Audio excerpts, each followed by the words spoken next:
إن الحمد لله نحمده ونستعينه ونستغفره ونعوذ بالله من شرور أنفسنا ومن سيئات أعمالنا من يهده الله فلا مضل له ومن يضلل الله فلا هادي له وأشهد أن لا إله إلا الله وحده لا شريك له وأشهد أن محمدا عبده ورسوله أما بعد فقد قال الله تعالى في القرآن العظيم والفرقان المجيد فأعوذ بالله من الشيطان الرجيم بسم الله الرحمن الرحيم رب اشرح لي ويسر لي أمري واحلل عقدة من لساني يفقهوا قولي رب يسر ولا تعسر إن أريد إلا الإصلاح ما استطعت وما توفيقي إلا بالله عليه توكلت وإليه أنيب قال تعالى يا أيها الذين آمنوا اتقوا الله حق تقاته ولا تموتن إلا وأنتم مسلمون وقال تعالى في آية أخرى يا أيها الناس اتقوا ربكم الذي خلقكم من نفس واحدة وخلق منها زوجها وبث منهما رجالا كثيرا ونساء واتقوا الله الذي تساءلون به والأرحام إن الله كان عليكم رقيبا قال تعالى في آية أخرى يا أيها الذين آمنوا اتقوا الله وقولوا قولا سديدا يصلح لكم أعمالكم ويغفر لكم ذنوبكم ومن يطع الله ورسوله فقد فاز فوزا عظيما أيها الإخوان والأخوات أوصيكم وإياي بتقوى الله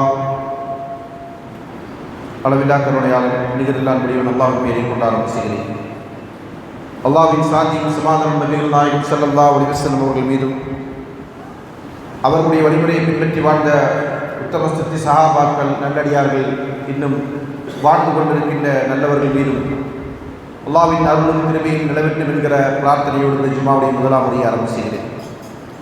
அன்புக்குரிய தர்மீய சகோதரர்களே, பெரியவர்களே, சகோதரிகளே, தாய்மார்களே, அல்லாஹ் புனிதமாக்கி இருக்கின்ற மாதங்களில் ஒன்றான துல்கஅதா மாதத்தில் நாம் இருந்து கொண்டிருக்கிறோம். இதைத் தொடர்ந்து வர இருக்கக்கூடிய மாதம் துல்ஹிஜ்ஜா மாதம். அதுவும் அல்லாஹ் புனிதமாக்கிய மாதங்களில் ஒன்று. வருடத்தில் அல்லாஹ் தஆலா 12 மாதங்களை ஏற்படுத்தி அந்த 12 மாதங்களில் 4 மாதங்களை அல்லாஹ் புனித மாதம் என்று தேர்ந்தெடுத்து அந்த 4 மாதங்களை தொடர்ச்சியாக வர செய்திருக்கிறான். அதன் அடிப்படையில் துல்கஅதா, துல்ஹிஜ்ஜா, முஹர்ரம், அதற்கு பிறகு ரஜப் என்கிற மாதம், இந்த 4 மாதமும் அல்லாஹுவால் புனிதமாக்கப்பட்டிருக்கின்ற மாதம். புனித மாதம் என்று சொன்னால் எல்லா மாதங்களை விட சிறப்புமிக்க, சிறப்புப்படுத்த வேண்டிய, சிறப்பான அமல்களை நிறைவேற்ற வேண்டிய மாதங்கள் என்பதுதான் அதற்கான பொருள். அதே போன்று அந்த மாதத்தில் போர் விலக்கப்பட்டிருக்கின்றது என்பதும் இந்த மாதத்துடைய சிறப்புகளில் ஒன்று. அப்படிப்பட்ட புனித மாதமாக இருந்து கொண்டிருக்கின்ற இந்த மாதத்திலே நாம் அல்லாஹ் நம் மீது கடமையாக்கி இருக்கின்ற இபாதத்தில் ஒன்றான ஹஜ் என்கிற மாபெரும் இபாதத்தை நிறைவேற்றுவதற்காக வேண்டி ஆயத்தமாகக்கூடிய, அதற்கென்று தங்களை தயார்படுத்திக் கொண்டு பயணம் மேற்கொள்ள இருக்கின்ற ஒரு காலகட்டம். அத்தோடு ஹஜ்ஜில் கலந்து கொள்ள முடியாதவர்கள், ஹஜ்ஜை நிறைவேற்ற வாய்ப்பு பெறாதவர்கள், ஏனென்றால் ஹஜ்ஜை பொறுத்தவரையில் அல்லாஹ் தஆலா எல்லோர் மீதும் அதை கடமையாக்கவில்லை. வஅலன் நாஸி ஹஜ்ஜுல் பைத்தி மன் இஸ்ததா இலைஹி சபீலா, மனிதர்கள் மீது ஹஜ் என்கிற கடமை இருந்து கொண்டிருக்கிறது.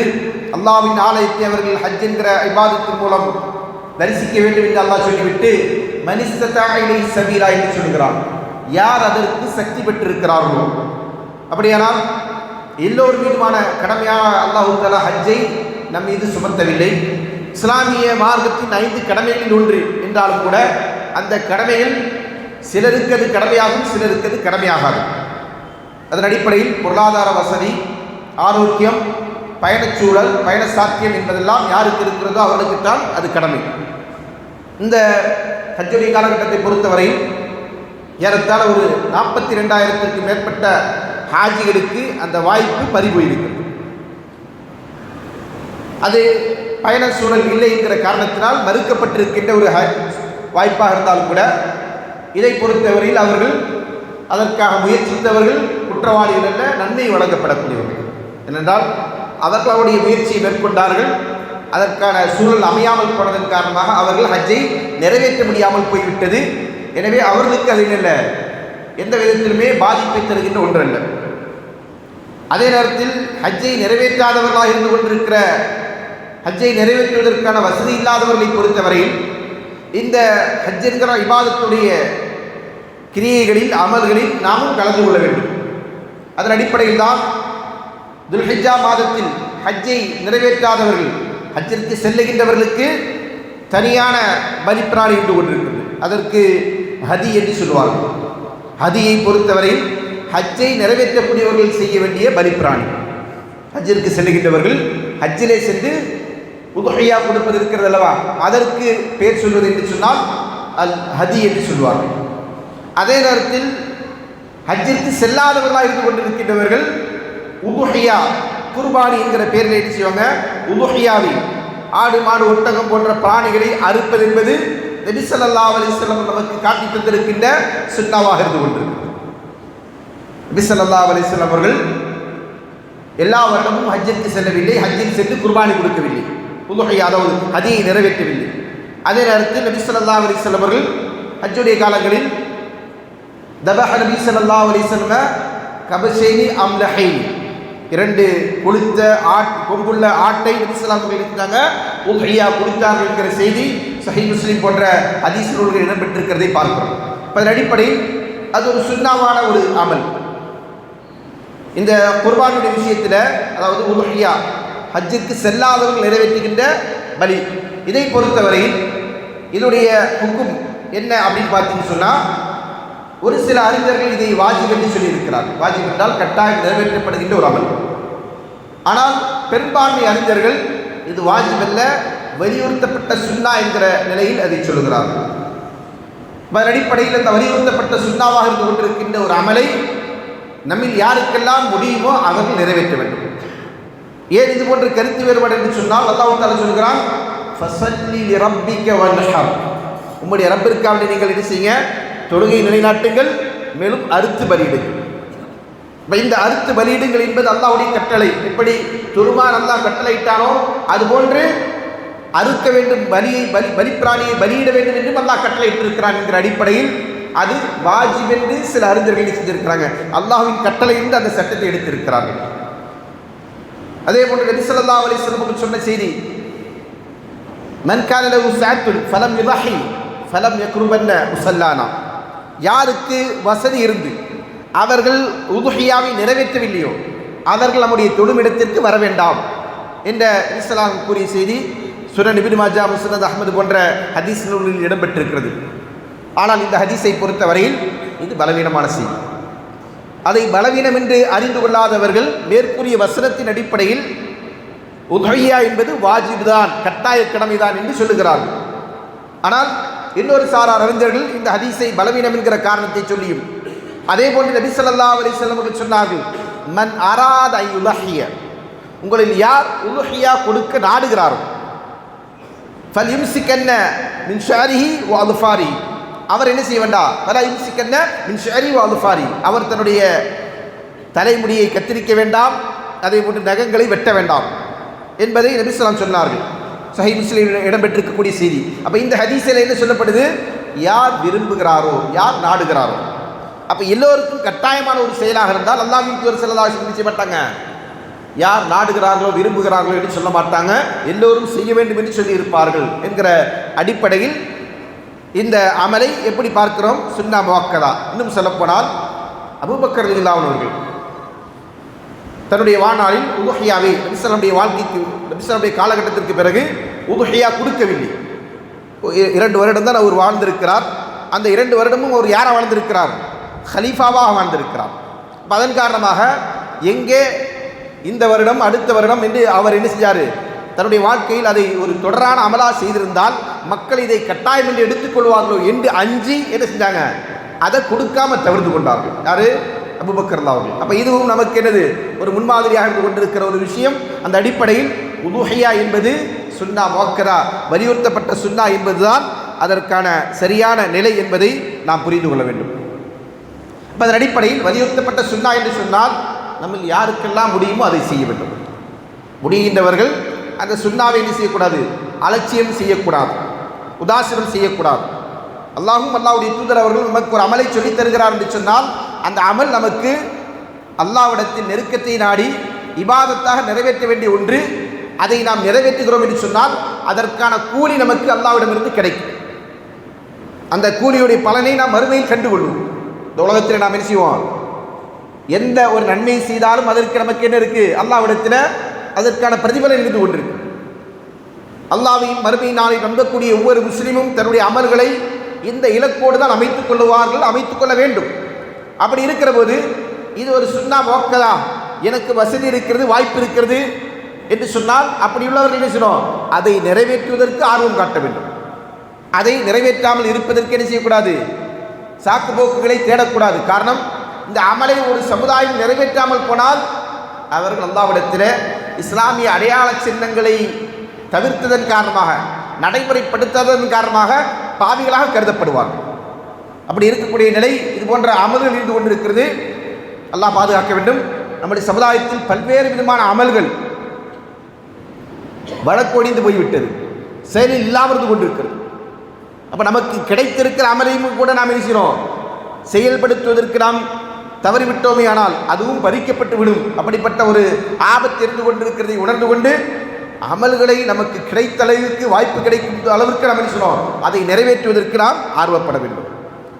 இதற்கு அடுத்தபடியாக நம்ம இந்த உபஹியாவுடைய விஷயத்தில் நாம் தெரிந்து கொள்ள வேண்டிய சில சட்டங்கள், அதே போன்று நடைமுறையில் இருந்து கொண்டிருக்கிற சில மார்க்கத்தின் ஷரியாவுடைய வரம்புக்கு முரணான சில விஷயங்கள், அதை குறித்த சில நினைவூட்டல்களை நாம் இங்கே வழங்க கடமைப்பட்டிருக்கிறோம். காரணம் என்ன, அதை திருத்திக் கொண்டு நம்முடைய இபாதத்துகளை நாம் அல்லாஹ்வுடைய பொருத்தத்திற்காக செய்வதற்காக. அன்பானவர்களே, இபாதத்தை பொறுத்தவரையில் அது எந்த இபாதத்தாக இருந்தாலும் சரி, அந்த இபாதத்தை அல்லாஹ்விற்காக நிறைவேற்ற வேண்டும். அல்லாஹ் சொல்லும் போது என்ன சொன்னா, ஃபஸல்லி லிரப்பிக வன்ஹர், உம்முடைய ரப்புக்காக நீங்கள் என்ன செய்யுங்க, தொழுங்கள், அவனுக்காக நீங்கள் அறுத்து பலியிடுங்கள். இன்னொரு வசனத்தில் அல்லாஹ் சொல்கிறான், குல் இன்ன ஸலாத்தி வ நுஸ்கி வ மஹ்யாய வ மமாத்தி லில்லாஹி ரப்பில் ஆலமீன். நபியே நீங்கள் சொல்லுங்கள், அல்லாஹ் கட்டளையிடுகிறான். சொல்லி அல்லாஹ் இருக்கிறா, இதைத்தான் பிரகடனமாக ஒவ்வொரு நேரத்தில் நம்ம வெளிப்படையாக சொல்லாவிட்டாலும் கூட இதுதான் நம்முடைய எண்ணமாக, நம்முடைய நிய்யத்தாக இருக்க வேண்டும். அதைத்தான் அல்லாஹ் இந்த வசனத்தில் நமக்கு சொல்லி காட்டுகிறான்.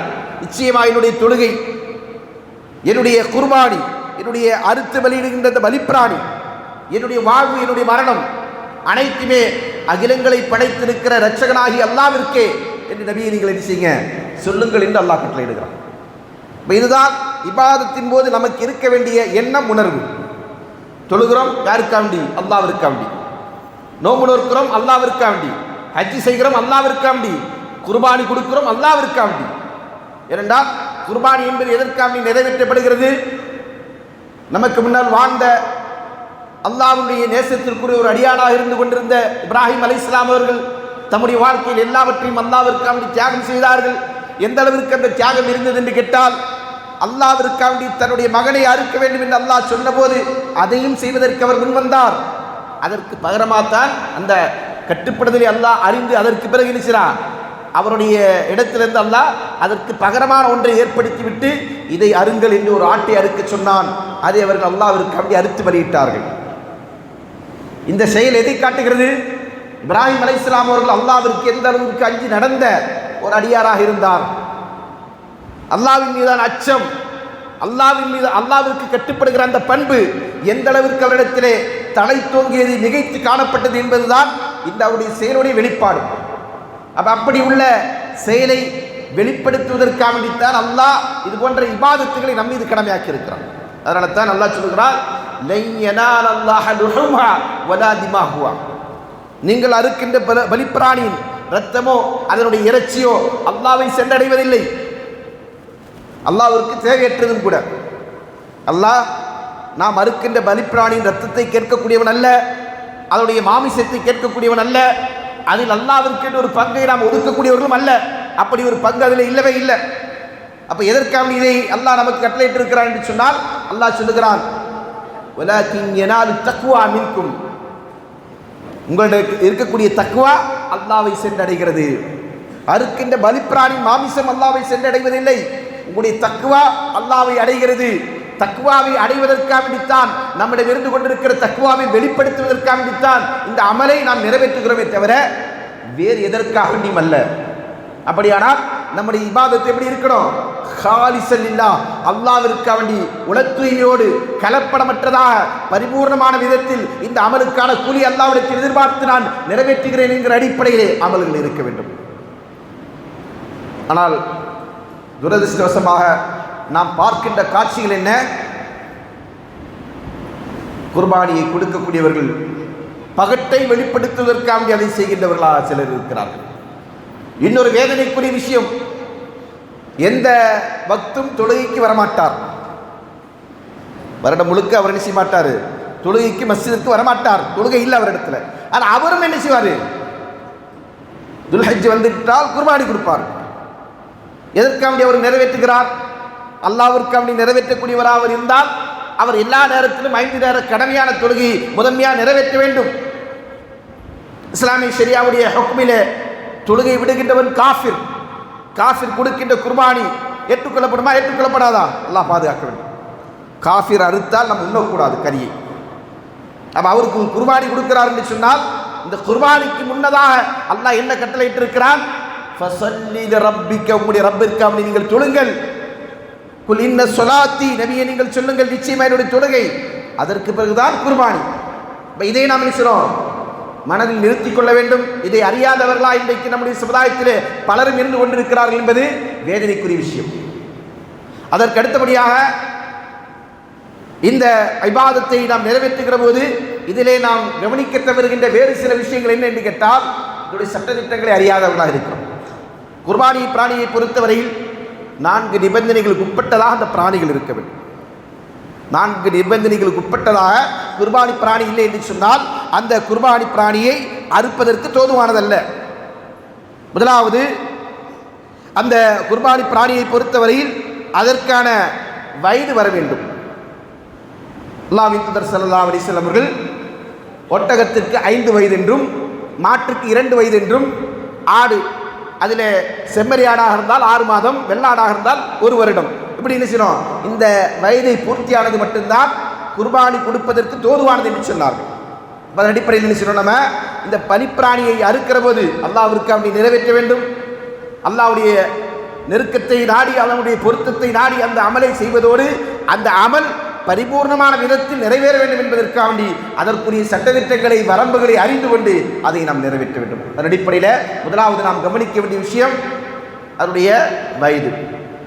இரண்டாவது, அந்த பிராணி எவ்வித குறைகளும் இல்லாததாக இருக்க வேண்டும். அல்லாஹ்வின் தூதர் ஸல்லல்லாஹு அலைஹி வஸல்லம் அவர்கள் சொல்லுகிறார்கள், அர்பவுண்டா யுஸீன ஃபில் அதாஹி, 4 பிராணிகள் உதுஹியா கொடுப்பதற்கு தோது இல்லாதது, பொருத்தமற்றது என்று நினைச்சாங்க. அதை கொடுப்பது ஏற்புடையதல்ல என்று 4 விதமான பிராணிகளை சொல்லிவிட்டு சொன்னார்கள். அல் அவுரா பையினுன் அவுருஹா, கண் குருடானது, அந்த குருட்டுத்தன்மை வெளிப்படையாக இருந்து கொண்டிருக்கிறது. வல் மரீலத்து அல் பையினு மர்துஹா, நோய்வாய்ப்பட்டது, அது நோய் வெளிப்படையாக இருந்து கொண்டிருக்கிறது. வல் அர்ஜா பையினு தில்ஹா, முடமானது, அதனுடைய முடம் வெளிப்படையாக தெரிகிறது. 4வது சொன்னால் வல் அஜிஃபா அல்லதி லா தன்கி, மெலிந்து இறைச்சி இல்லாமல் காணப்படுகிற, சதைப்பிடிப்பு இல்லாமல் மெலிந்ததாக காணப்படுகிற பிராணி. இந்த 4 விதமான பிராணியும் குர்பானி கொடுப்பதற்கு ஏற்புடையதல்ல. ஏன் இந்த 4 விதமான பிராணிகளை சொன்னார் என்று சொன்னால், ஒரு பிராணி இது போன்ற ஊனங்கள், குறைகள் உள்ளதாக இருக்குமே ஆனால் அது விலை குறைவாக கிடைக்கும். கண்ணு தெரியாத ஆடு, நொண்டி ஆடு அல்லது மாடு, நோயுற்ற மெலிந்த ஆடு மாடு, இதெல்லாம் என்ன செய்யும், விலை குறைவாக கிடைக்கும். இப்போ அல்லாஹ்விற்காக நம்ம ஒரு அமலை செய்கிற போது அந்த அமலை நாம் நிறைவேற்றுகிற போது நம்மிடத்தில் இஹ்லாஸ் இருக்க வேண்டும். அல்லாஹ்விற்காக நிறைவேற்றுகிறேன், அல்லாஹ்வுடைய பொருத்தத்தை எதிர்பார்க்கிறேன் என்கிற உள தூய்மை இருக்க வேண்டும். அப்படி இருக்கிறோம்னு சொன்னால் இன்னல்லாஹ தய்யிபுன் லா யக்பல் இல்ல தய்யிப. அல்லாஹ்வின் தூதர் ஸல்லல்லாஹு அலைஹி வஸல்லம் அவர்கள் அல்லாஹ்வை பற்றி சொன்ன செய்தி, அல்லாஹ் தூய்மையானவன், தூய்மையானது எதையும் அன்றி அவன் அங்கீகரிக்க மாட்டான், தூய்மை இல்லாத எதையும் என்ன செய்ய மாட்டான், அல்லாஹ் ஏற்றுக்கொள்ள மாட்டான். இப்போ அல்லாஹ்விற்காக நீங்கள் செய்கிறீங்கன்னு சொன்னால் அது எப்படி செய்யணும், அதில் எவ்வளோ அழகானது, எவ்வளோ சிறந்தது, எவ்வளோ நல்லது இருக்கிறதோ அதை கொண்டு செய்ய வேண்டும் அமல்களை. அப்போ அதன் அடிப்படையில் இந்த குறைகளற்றதாக பிராணிகள் இருக்கிறோம். இதன் அடிப்படையில் காது அறுந்தது, அதே போன்று துளையிடப்பட்டது, இது போன்ற பிராணிகள் இருக்கு இல்லையா, இதெல்லாம் குர்பானி கொடுப்பதற்கு ஏற்படுது. காய் அடிக்கப்பட்டது, அதெல்லாம் கொடுக்கலாம், தவறில்லை. ஆனால் அந்த குறைகளின் காரணமாக இந்த பிராணி மலிவு விலைக்கு கிடைக்கிறது என்று சொன்னால் அப்போது அது விரும்பத்தகாத விஷயம். காரணம் என்ன? அதுவும் அங்கே பிராணிக்கான குறையாக மாறிவிடுகிறது. ஐபில்லாத, குறையில்லாத பிராணியை கொடுக்க வேண்டும் என்கிற அந்த கட்டளை மீறப்படுகிற விஷயமாக அது இருந்து கொண்டிருக்கிற காரணத்தினால் அதை நாம் தவிர்த்துக் கொள்ள வேண்டும். மூன்றாவது நம்ம நிபந்தனையில் 2 சொன்ன மூன்றாவது நிபந்தனை, குர்பானிக்கென்று எந்த பிராணியை நம்ம வாங்கியிருக்கிறோமோ, வைத்திருக்கிறோமோ, வளர்க்கிறோமோ, அதை விற்பனை செய்வது கூடாது. குர்பானி பிராணி குர்பானிக்கு தான். குர்பானிக்கென்று நம்ம ஈயத்தை வைத்து ஒரு பிராணியை வாங்கிட்டோம் சொன்னால் அதை என்ன செய்யணும்? குர்பானி தான் கொடுக்கணும். நம்ம வாங்கிட்டு வருவோம், வேற ஒருத்தர் பார்க்குறாரு, ஒரு 1000 2000 நமக்கு கூடுதலாக லாபம் தராரு, உடனே என்ன செய்யறது? வித்துடலாமா? அதுவும் கூடாது. ஏன் அது விலை போகிறது என்று சொன்னால் அது நல்லதாக இருக்கிறதுனால தான் விலை போகும். அப்படி உள்ள வியாபாரங்களை என்ன செய்யக்கூடாது? அந்த பிராணியில் நம்ம செய்யக்கூடாது. பிராணியின் வியாபாரம் செய்யக்கூடாது, அதோட இறைச்சிகளும் வியாபாரம் செய்யக்கூடாது. அப்போ அதன் அடிப்படையில் இந்த குர்பானி பிராணியை வியாபாரம் செய்வது என்பது கூடாது. ஒருவேளை இந்த பிராணியை விட சிறந்த பிராணி கிடைக்கிறது, அதற்காக வியாபாரம் செய்கிறோம் என்றால் அது கூடும். 15-10 கிலோ ஆடு கிடைச்சிருக்கு, அதை வாங்கியிருக்கிறோம், நம்ம இன்னொரு இடத்துல நினைச்சிடும் அதை விட கூடுதலான எடையுள்ள நல்ல கொழுத்த ஆடு கிடைக்கிறது என்று சொன்னால் இந்த ஆடை விட்டு அதை வாங்குறோமா அப்படின்னா கூடும். அதில் லாப நோக்கில் என்ன செய்யக்கூடாது. இது போன்ற வியாபாரங்கள் குர்பானுடைய பிராணி விஷயத்தில் அறவே கூடாது என்பதை நாம் தெரிந்து கொள்ள வேண்டும். நான்காவதாக, அறுக்கின்ற அந்த பிராணியை நாம் என்ன செய்யணும்? அதற்குரிய நேரத்திலே அறுக்க வேண்டும். அதற்குரிய நேரம் எப்போது என்று சொன்னால், அல்லாஹ்வின் தூதர் ஸல்லல்லாஹு அலைஹி வஸல்லம் அவர்கள் யௌமுன் நஹர், அறுத்து பலியிடுகிற அந்த நாள், அதாவது தில்ஹிஜ்ஜாவுடைய 10வது நாள், இந்த 10வது நாளில் தொழுகைக்கு பின்னர் அறுக்க வேண்டும் என்று சொன்னார். யார் தொழுகைக்கு முன்னதாக அறுத்து விடுகிறார்களோ ஃபல்யுத்பஹன்ன மக்கானஹு, அதனுடைய இடத்துல வேறொன்று அவர் அறுக்கட்டும். அந்த அறுத்த பிராணி செல்லாது. அது என்னது? இறைச்சிக்கானது, குர்பானி அல்ல. குர்பானி இறைச்சி தான், ஆனால் கூட அங்கே அமல்கள் வித்தியாசப்படுகிற காரணத்தினால அல்லாஹ்வின் தூதர் ஸல்லல்லாஹு அலைஹி வஸல்லம் என்ன சொன்னாங்க? அந்த பிராணி செல்லாது என்று சொன்னார்கள். அப்போ யௌமுன் நஹர் என்று சொல்லக்கூடிய தில்ஹிஜ்ஜாவுடைய 10வது நாளில் அறுக்கப்பட வேண்டும். 10வது நாளில் ஈதுடைய தொழுகை முடிந்ததற்கு பிறகு அறுக்கப்பட வேண்டும். அதில் 2 நம்ம சொல்லலாம், ஐயாமு தஷ்ரீக் என்று சொல்லக்கூடிய 11, 12, 13 ஆகிய பிறை, அந்த 3 நாட்களில் நாம் சொல்லலாம் அறுக்கலாம். அறுப்பதற்கு அனுமதி இருக்கிறது. அதுவெல்லாம் அனுமதிக்கப்பட்ட நேரம். என்றால் ஐயாமு தஷ்ரீக் அந்த 3 நாட்களை குறித்து அல்லாஹ்வின் தூதர் சொன்னாங்க. அதில் என்னது? யௌமுல் அக்லி வஷ்ருபி, அது உண்பதற்கும் பருகுவதற்கும் உரிய நாட்கள். அப்படியானால் உண்பதற்காண்டி அறுப்பதற்கும் உரிய நாட்கள் என்பதால் அதனுடைய பொருள். அப்போ அதன் அடிப்படையில் என்ன செய்யப்படுது? அந்த 3 நாட்களும் என்ன செய்ய முடியும்? இந்த பலிப்பிராணியை நம்ம பலியிட முடியும் என்பதுதான் சுன்னாவாக இருந்து கொண்டிருக்கிறது. இந்த அடிப்படையில் இந்த 4 நிபந்தனைகளுக்கு உட்பட்டதாகத்தான் நம்முடைய பலிப்பிராணி இருக்க வேண்டும். இதை தாண்டியதாக நம்முடைய பலிப்பிராணி இருக்கக்கூடாது என்பதை நாம் கவனமாக கொள்ள வேண்டும். அடுத்ததாக அன்பானவர்களே, இந்த ஆடு அறுக்கின்ற விஷயத்தில் தனிப்பட்ட முறையில் ஒவ்வொருவர் தான் என்ன செய்யணும்? ஒருவர் தான் அதுக்கு பொறுப்பு. நான் அறுக்கிறேன்னு சொன்னால் நான் எனக்காக என் குடும்பத்திற்காக அறுத்துக்கொள்ளலாம். அதாவது என்னுடைய மனைவி மக்கள், வேறு யாரும் அதில் அடங்க மாட்டாங்க. அப்போ ஆற்றில் என்ன செய்யறதில்லை, கூட்டு சேர்வதில்லை. குடும்ப தலைவர் அதை பொறுப்பேற்றுக் கொண்டு அதை அறுக்கலாம். மாடாக இருந்தால், ஒட்டகமாக இருந்தால் அது என்ன செய்யலாம்? 7 நபர்கள் வரையிலும் அதில் சேர்கின்ற கூட்டு சேர்கின்ற வழிமுறையை அல்லாஹ்வின் தூதர் ஸல்லல்லாஹு அலைஹி வஸல்லம் அனுமதித்திருக்கிறார்கள். ஏனென்றால் சஹாபாக்கள் நபி ஸல்லல்லாஹு அலைஹி காலகட்டத்தில் கூட்டு குர்பானி முறையில் என்ன செஞ்சிருக்கிறாங்க? உதுஹையாவை, குர்பானியை கொடுத்திருக்கிறார்கள். அப்படி மாடு, ஒட்டகம் போன்றவற்றில் குர்பானி சேருகிற போது ஒரு மாட்டுக்கு 7 பேர். அந்த 7 பேர் யாராக இருக்கலாம்? ஒரே குடும்பத்தவராக இருக்கலாம், அக்கம் பக்கம் இருக்கக்கூடியவர்களாக இருக்கலாம், அல்லது ஒரு மஹல்லாவில் வாழுகிறவர்களாக இருக்கலாம், யார் வேண்டுமானால் இருக்கலாம். யார் இவர் தான் இருக்க வேண்டும் என்கிற எந்த கட்டாயமும் இல்லை. அப்போ அந்த 7 நபர்கள் சேர்ந்து என்ன செய்யணும்? அவர்கள் ஒரு மாட்டை வாங்க வேண்டும், அதை பராமரிக்க வேண்டும், அதனை கவனித்து அதற்கான உணவை கொடுத்து அறுக்கின்ற அந்த நாள் வருகிற போது அதை அறுக்க வேண்டும். இப்போ இதற்கு எத்தனை ரூபாய் செலவாகிறதோ அத்தனை மொத்த செலவு யாருடையது? இந்த 7 பேருடையது. மாற்றுக்கான கூலி தொகை அது எவ்வளோ விலை பேசப்பட்டிருக்கிறதோ அந்த விலை, அல்லது அதை வளர்க்கின்றவரிடமிருந்து அதை வாங்கி அதை நினைச்சிடும் அறுக்கிறோன்னு சொன்னால் அதற்குரிய அறுப்பு எல்லாமே மொத்த செலவிலும் யார்? இந்த 7 பேர் பகிர்ந்து கொடுக்க வேண்டியது. அறுக்கின்ற நபர்களுக்காக வேண்டி அந்த ஆட்டிலிருந்து அந்த மாட்டிலிருந்து நினைச்ச முடியாது, எதையும் பங்காக கொடுத்து கூலியாக கழிக்க முடியாது. அதோடைய இறைச்சியை கொடுக்கக்கூடாது, அதோடைய சேனத்தையோ அல்லது கயிறையோ எந்த ஒன்றையுமே நினைச்சக்கூடாது, கூலியாக கொடுக்கக்கூடாது. ஏனென்றால் இது இபாதத். அப்போ அந்த இபாதத்தை நாம் நினைச்சிடும் அதன் அடிப்படையில் தான் நிறைவேற்ற வேண்டும். 7 பேர் சேர்ந்து இன்றைக்கு அந்த நடைமுறையை பின்பற்றுவது குறைந்திருக்கிற காரணத்தினால்தான் மஸ்ஜிதுகள், நிர்வாகங்கள், ஜமாத்துகள் என்ன செய்கிறது, இந்த பொறுப்பை கையில் எடுத்திருக்கிறாங்க. இது ஒரு இபாதத்துக்காக வேண்டி ஒருங்கிணைந்து செய்யக்கூடிய ஒரு முயற்சி. ஆனால் இன்னைக்கு இதில் ஒரு பெரிய கை சேதம் என்னவென்று சொன்னால், ஷேர் அனௌன்ஸ் பண்ணும்போது என்ன செய்வாங்க, 4000, 5000, 6000, 7000லாம் போடுவாங்க. ஒரு நபர் குண்டுக்கு 7000 ரூபா. அப்போ என்னாச்சு, 7 × 7 35,000 ரூபா, 40,000 ரூபா, 42,000 ரூபா என்ன செய்வாங்க, அதை பங்கு போட்டுட்டு என்ன செய்வாங்க. அதற்கு பிறகு என்ன செய்வாங்க, அறுக்கிற போது அவர்கள் 20,000 ரூபாய்க்கு 25,000 மாடு பிடிச்சி அறுக்கிறது. ரூபாய் என்னது, பங்கிடுறதுக்காக வேண்டி. அப்படி இதை வருமானம் பார்ப்பதற்கான ஒரு வியாபாரமாக செய்யலாமா என்றால் கூடாது. ஏனென்றால் இது இபாதத், இது அல்லாஹ்விற்காக வேண்டி நம்ம நிறைவேற்றுகின்ற ஒரு இபாதத். அதே நேரத்தில் நாம் முன்னாடி சொன்னது மாதிரி அந்த மாற்றுக்கான செலவினம் எவ்வளவோ அவ்வளவும் என்ன செய்யணும், 7 நபர்கள் தான் பகிர்ந்தளிக்கப்பட வேண்டும். அது 7 நபர்கள் ஒன்று சேர்ந்து பகிர்ந்தளித்தாலும் சரி, அல்லது யாரோ ஒரு இடத்துல பொறுப்பு படைத்தாலும் சரி, அல்லது ஒரு ஜமாத் அதை எடுத்து நிறைவேற்றுகிறது என்று சொன்னாலும் சரி, அந்த அமல்களை எப்படி செய்யணும், இப்படித்தான் நிறைவேற்றணும். அப்போ இதில் கூடுதல் குறைவு வராதா என்றால் வரும். நம்ம நிர்ணயிக்கிற தொகையை விட கூடுதலாக சில நேரத்தில் என்ன செய்வோம், மாற்றுக்கும் அந்த பராமரிப்பிற்கும் அதை அறுப்பதற்கும் அதை பங்கிடுவதற்குமான செலவினத்துக்கு தேவைப்படும். அப்போ என்ன செய்யணும், 7 நபர்கள் யாரோ அவர்கள் தன்னுடைய மாற்றுக்கு எவ்வளோ செலவானதோ அவ்வளோ அவர்கள் என்ன செய்யணும், திரும்பவும் ஒப்படைக்க வேண்டும், கொடுக்க வேண்டும்.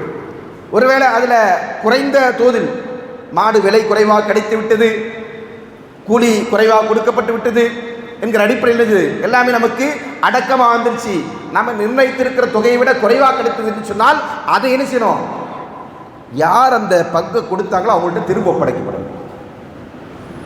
இதுதான் இந்த இபாதத்தை நிறைவேற்றுவதற்கான வழி. ஆனால் இன்றைக்கு என்ன நடக்கிறது என்று கேட்டால், இதில் ஒரு வருமானம் பார்க்க வேண்டும் என்பதற்காக வேண்டி, இது ஒரு வணக்கத்தில் வருமானம் பார்க்கறதுக்காக வேண்டி என்ன செய்கிறாங்க, இதை நிறைய பேர் என்ன செய்கிறாங்க, இன்றைக்கு ஆங்காங்கே அறிவிப்புகளை பார்க்குறோம். அப்படி செய்ய வேண்டிய ஒன்றல்ல. அப்படி நீங்கள் செய்வதாக இருந்தால் அதில் உங்களுக்கு என்ன இல்லை, இபாதத்தை நிறைவேற்றுகிறோம் என்கிற எண்ணம் இல்லை, நீங்கள் வியாபாரம் செய்கிறீர்கள். அதனால தான் அது இந்த மனநிலை ஏன் வந்து விட்டது என்று சொன்னால், சில மக்கள்கிட்ட ஒரு எண்ணம் இருக்குது. என்னன்னு சொன்னால், நம்ம கொடுக்குற 4000 ரூபா கொடுக்குறோம், 5000 ரூபா கொடுக்குறோம், எத்தனை கிலோ கறி கிடைக்கும், மாட்டுக்கு கடிக்கடையில் போனால் 400 ரூபா ஆகுது, 500 ரூபா ஆகுது, 10 கிலோ கிடைக்குமா, எதுக்கு 4000 ரூபா போட்டுருக்குறோமே 10 கிலோ கிடைக்குமா, அப்போ தான் 10 × 400 அப்படி தானே டிவைட் பண்ணுறோம். 400 அப்போ நமக்கு என்ன செய்கிறோம், லாபம். நவுதுபில்லா. அப்படி இல்லை, இது இபாதத், இது அமல். அந்த நாம் அறுக்கக்கூடிய மாட்டில் நமக்கு 1 கிலோ தான் கிடைத்தது என்று சொன்னாலும் அதில் இதுதான் என்னது, அல்ஹம்துலில்லாஹ், நம்முடைய அமல் அல்லாஹ்விடத்தில் பொருந்திக்கொள்ளும். அந்த இஹ்லாஸோடு அந்த எண்ணத்தோடு தான் நம்ம நினைச்சோம் இந்த குர்பானியில் சேர வேண்டும். ஆனால் இன்றைக்கு இது குர்பானியை நம்முடைய பெருநாள் அன்றைக்கு நமக்கு கறி சமைப்பதற்கு கறி கிடைக்குமா, அதற்கு தோதுவா கிடைக்குமா, அல்லது நம்ம பங்கு விடுவதற்கு தோதுவா கிடைக்குமா என்று வியாபார கணக்கை பார்த்து கொண்டிருக்கிறோம். அப்படி செய்யப்படுகிற ஒரு அமல் அல்ல இது என்பதை நினைவில் கொள்ள வேண்டும். எனவே அதில் கூடுதல் தொகையாகிறது என்று சொன்னால் நாம் கொடுக்க வேண்டும், குறைந்த தொகை என்று சொன்னால் அதை நிர்வாகம் திரும்ப கொடுத்து விட வேண்டும். அப்படி கொடுக்கிற போது அவர்கள் விருப்பப்பட்டு என்ன செய்யலாம், நாம் நியத்து வச்சுட்டோம் இவ்வளோ ரூபாய் கொடுக்கணும்னு நல்ல அமலுக்காக வேண்டி, அதனால் கொடுத்துட்டோம், இப்போ அந்த தொகை திரும்ப வருது, நம்ம வாங்கிக்கிறதா அல்லது அதை என்ன செய்யட்டோம், நீங்கள் ஒரு நல்ல காரியத்துக்கு பயன்படுத்திட்டோம், பஸ்ஸுடைய தேவை இருக்கிறது, மதரசாவுடைய தேவை இருக்கிறது, பராமரிப்பு செலவுகள் இருக்கிறது, எதற்காக வேண்டி பயன்படுத்துங்க என்று அவருக்கு விருப்பப்பட்ட அந்த சதக்கா செஞ்சால் ஹைர். ஏன்னா நாம் சதக்கா நம்முடைய கையிலேருந்து எடுத்து கொடுக்கும்போது நமக்கு ஒரு சங்கடமாக இருக்கும், போன தொகை வராமல் இருந்தால் அல்ஹம்துலில்லாஹ் அது கணக்கு டாலி ஆயிடுச்சுன்னு நினைப்போம். அப்படின்னு செய்வோம். அந்த ஒரு மனத்தூய்மையோடு நீங்கள் கொடுக்குறீங்கன்னா அது நன்மையான விஷயம், அதில் மாற்றுக்கல. ஆனால் இதை வியாபார நோக்கத்தில் நிறைவேற்றக்கூடியவர்கள் என்ன செய்யக்கூடாது, அதை செய்யக்கூடாது என்பதை கவனமாக இருக்கணும். அதே போன்று குர்பானி கொடுக்க வேண்டும் என்பதற்காக வேண்டி சில மக்கள் என்ன செய்றாங்க, கடன் வாங்கி குர்பானி கொடுப்பாங்க. கடன் பட்டு குர்பானி கொடுக்கிறது கடன் வாங்குவதை பொறுத்தவரையில் 2 விதமாக இருந்து கொண்டிருக்கு. ஒன்று, நமக்கு சக்தி இருக்கு, கடன் நிறைவேற்ற முடியும். இப்போ நம்முடைய பணம் வெளியே நிற்குது, அதனால் நம்மகிட்ட பணம் இல்லை, நாம் இந்த அமலை நிறைவேற்ற வேண்டும் என்று நியத்து வச்சிருக்கிறோம். எனவே நம்ம என்ன செய்கிறோம், ஒரு கைமாத்தா ஒரு மாதத்துக்கு அப்படி 2 மாதத்துக்கு அப்படி வாங்கி நம்ம என்ன செய்கிறோம், குர்பானி கொடுக்குறோம். அல்ஹம்துலில்லாஹ், அது தவறு இல்லை. ஏன்னா குர்பானி என்பது நம்ம தில்ஹிஜ்ஜா பிறை 1 10 வரைக்கும் நம்ம என்ன செய்கிறோம், அந்த குர்பானியோட நியத்தோடு இருந்து அந்த அறுக்கக்கூடிய அந்த நாளில் மட்டும்தான் நம்ம அறுக்க முடியும். அதைத்தானே நம்ம என்ன செய்ய முடியாது, குர்பானி கொடுக்க முடியாது. அப்போ அதனால் என்ன செய்கிறோம், நமக்கு அடுத்த மாதம் கிடைக்கும் பணம், எனவே நம்ம என்ன செய்கிறோம், குர்பானி கொடுக்கலாம், யார்கிட்டே கடன் வாங்கலாம், அந்த அடிப்படை நிறைவேற்றுகிறோம்னு சொன்னால் அது தவறில்லை. ஆனால் நம்மளால் என்ன செய்ய முடியாது, கடன் வாங்கினால் அந்த கடனை திருப்பி கொடுக்க முடியாது. நம்முடைய வருமானம் பொருளாதாரம் அந்த அளவுக்கு இல்லை, வளமான பொருளாதாரம் நம்மிடத்தில் இல்லை சொன்னால் அப்படிப்பட்ட நிலையில் ஒருவர் என்ன செய்கிறோம், கடன் வாங்கியாவது நான் குர்பானி கொடுக்கணும் என்கிற நிலைக்கு தள்ளப்படுகிறாரா என்று கேட்டால் மார்க்கம் அப்படி சொல்லவில்லை. அப்படி ஒரு நிர்பந்தம் அவர்களுக்கு இல்லவே இல்லை. வாஜிப் என்று சொன்னவர்களுக்கு கூட என்ன செய்யல, இல்லாதவர்கள் இயலாதவர்கள் கடன்பட்டு கொடுக்க வேண்டும் என்று என்ன செய்யல, சட்டம் சொல்லலை. அப்படி ஒரு நிர்பந்தம் மார்க்கத்தில் இல்லை. ஏன்னா இந்த தீனை பொறுத்தவரையில் அல்லாஹ்வின் தூதர் ஸல்லல்லாஹு அலைஹி வஸல்லம் அவர்கள் சொன்னதை போன்று இன்ன தீன யுஸ்ருல், இந்த தீன் இலகுவானது, எளிமையானது. வலை யுஷாது தீன அஹதுன் இல்லா கலபு, இந்த மார்க்கத்தை யார் ஒருவர் தனக்கு கடினமாக்கி கொள்கிறாரோ அப்போது அவரை மிகைத்து விடும், அப்போதான் அவருக்கு சிரமம் உண்டாகும். அதெல்லாம மார்க்கத்தில் சிரமம் இல்லை. அல்லாஹ் தஆலா குர்ஆனில் அப்படி தான் சொல்றான், வமா ஜஅல அலைக்கும் ஃபித் தீனி மின் ஹரஜ், இந்த மார்க்கத்தில் அல்லாஹ் உங்கள் மீது எந்த விதமான சிரமத்தையும் ஏற்படுத்தவில்லை. அப்போ சிரமம் இல்லாத காரணத்தினால நாமளா என்ன செய்யக்கூடாது, கடன் வாங்கியாவது குர்பானி கொடுக்கணும். போன வருஷம் குர்பானி கொடுத்தோம், எனவே என்ன செய்யுது, இந்த வருஷம் குர்பானி கொடுத்தாகணும், இல்லைன்னா என்னது இமேஜ் ஸ்பாயில் ஆகிடும். நவுதுபில்லா, அப்படி பார்க்குறவர்கள் சிலர் இருக்கிறாங்க. இல்லை இன்னொரு வேடிக்கை என்னென்னு சொன்னால், எப்படி 5 வக்து தொழுகிறோமோ, ரமலான் வந்தால் நோம்பு நோக்கிறோமோ, அந்த அமல்களை எல்லாம் செய்வோம், நம்ம ஒருத்தருக்கு ஒருத்தர் செய்கிறோன்றது நமக்கு தெரியும். இந்த குர்பானி கொடுக்காதவங்களை பார்த்துட்டு என்ன செய்யுது, குர்பானி கொடுக்கலையா, நீங்கள் ஆடு கொடுக்கலையா, மாடு கொடுக்கலையா, அல்லது ஷேர் சேரலையா அப்படின்னு கேட்குறது, இது ஒரு அறியாமை. இப்படி என்ன செய்யுது, ஒருத்தரை கேட்க வேண்டிய ஒரு இபாதத்தல்ல இது. அவருக்கு விருப்பப்பட்ட அமல் செய்ய வேண்டும் என்கிற ஆர்வம் இருந்தால் செய்ய போகிறார், செய்தால் அதற்கான கூலி அவருக்கு கிடைக்க போகிறது. அதெல்லாமல் என்ன செய்யுது, மற்றவர்கள் நம்மளை கேட்கிறாங்களே அது நமக்கு ஒரு இழுக்கான விஷயமா இருக்கிறது, ஒரு குறையா இருக்கிறது என்றெல்லாம் கருதி கொண்டு செய்யக்கூடிய அமல் அல்ல இந்த அமல் என்பதை நாம் நினைவில் கொள்ள வேண்டும். அத்தோடு நம்ம என்ன சொன்னோம், கடன்பட்டு சிரமப்பட்டு நம்மை வருத்தி கொண்டு செய்யக்கூடிய ஒரு அமல் அல்ல, பகற்றுக்காக செய்யக்கூடிய அமலும் அல்ல என்பதை நாம் புரிந்து கொள்ள வேண்டும். சில ஊர்களெல்லாம் வழக்கம் இருக்குது, என்ன அப்படின்னா, என்ன மாதிரியான ஆடு என்ன மாதிரியான மாடு அவங்க வச்சிருக்கிறாங்க அப்படின்றத என்ன செய்வாங்க, அப்படியே ஊர் சுற்றி காட்டுவாங்க. ஊரை மேய்க்க விடுறது அது வேறு விஷயம், மேய விடுறது அது அனுமதிக்கப்பட்ட விஷயம். இவங்க என்ன செய்யுது, எங்கள் ஆடைப்பாரு எங்கள் மாடைப்பாரு அப்படின்னு என்னது ஊரில் தெருவுக்குள்ளே ரோந்து வர வைக்கிறது. இதெல்லாம் அந்த அமலை பாழாக்கக்கூடிய காரியங்கள், அதையெல்லாம் நம்ம செய்வதை விட்டு நம்ம தவிர்த்திருக்க வேண்டும். அதே போன்று இந்த இபாதத்திற்காக நியத்து கொள்ளக்கூடியவர்கள் தில்ஹிஜ்ஜாவுடைய பிறை 1 10 வரைக்கும், 1 வைக்காவிட்டால் 2வது நாள் 3வது நாள் நியத்து வைக்கலாமா, தாராளமாக வைக்கலாம். முதல் தேதியில் தான் வச்சாகணுன்ற கட்டாயம் இல்லை. எப்போ நமக்கு நியத்து வந்து விட்டதோ அந்த நியத்திலிருந்து ஆரம்பித்து நாம் என்ன செய்யணும், இந்த அமலை நிறைவேற்றுகிற வரைக்கும் நாம் என்ன செய்யக்கூடாது, நகங்களையும் முடிகளையும் வெட்டாமல் இருக்க வேண்டும். ஏனென்றால் நாம் அல்லாஹ்விற்காக வேண்டி தியாகம் செய்கிறோம் என்கிற எண்ணத்தில் தான் செய்கிறோம். என்னிடத்தில் வசதி இருக்கிறது என்பதற்காக வேண்டி செய்யக்கூடிய அமல் அல்ல, நானும் மக்களுக்கு காட்ட வேண்டும் என்பதற்காக வேண்டி செய்யக்கூடிய அமல் அல்ல. அல்லாஹ்வுடைய பொருத்தத்திற்காக வேண்டி அல்லாஹ்விற்கு நான் கட்டுப்படுகிறேன், அவனை நான் அஞ்சுகிறேன், அவனிடத்தில் நெருக்கத்தை எதிர்பார்க்கிறேன், இந்த அமலுக்கான பொருத்தத்தையும் அதற்கான கூலியும் நான் அல்லாஹ்விடத்தில் எதிர்பார்த்து கொண்டு செய்கிறேன் என்கிற உள தூய்மையோடு நிறைவேற்ற வேண்டிய அமல்கள்.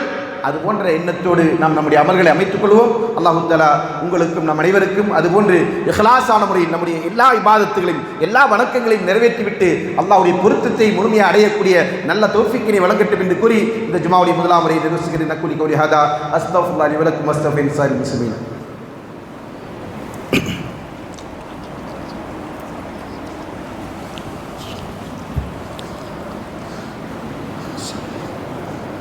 அல்ஹம்துலில்லாஹ் ஸலாத்து வஸ்ஸலாமு அலா ரசூலில்லாஹ்.